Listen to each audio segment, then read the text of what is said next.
At the turn of the 17th century, Tycho Brahe, under the patronage of Emperor Rudolf II, began construction of the largest, most state-of-the-art astronomical observatory ever built.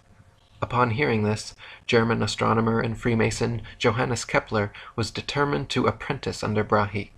Even though Kepler championed Copernicus's widely disputed heliocentric globe-Earth theory, Brahe begrudgingly accepted Kepler as his apprentice based on his merit as an astute astronomer and mathematician.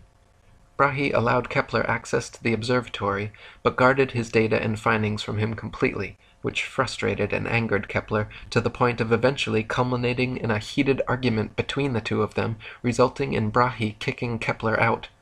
After much amends and apologizing, a year later, Brahe finally forgave Kepler and accepted him back as apprentice. This time, however, Kepler was not content with his role as mere apprentice and soon proposed and secured a commissioned position on Brahe and Emperor Rudolph's new project, the Rudolphine astronomical tables. Less than a month later, Tycho Brahe mysteriously dropped dead, and Johannes Kepler was given access to all of Brahe's coveted data, free rein of the observatory, and became Emperor Rudolph's new official astronomer. Abundant circumstantial evidence and obvious motive have long fed speculation that Kepler actually murdered Brahe. Brahe was only 54 years old and in fine health when suddenly he became deathly ill and passed away.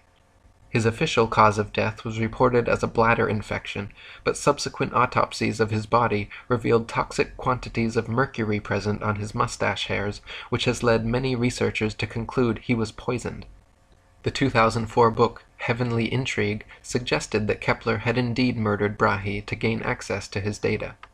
Kepler himself never denied this, and he actually wrote, quote, "I confess that when Tycho died, I quickly took advantage of the absence or lack of circumspection of the heirs by taking the observations under my care, or perhaps usurping them." And so for the remainder of his life, Kepler worked at Brahe's observatory for Brahe's employer, using Brahe's data to further his Copernican theories, which Brahe had always criticized. He modified Copernicus's calculations of celestial motions, changing them from perfect circles to irregular ellipses, and even formulated a new, updated distance of the Sun from Earth. While Copernicus had claimed positively the Sun to be 3,391,200 miles from Earth, Kepler assured the astronomical community that his new figure of 12,376,800 miles was the true distance. A few years later, in 1608, the first telescope was invented.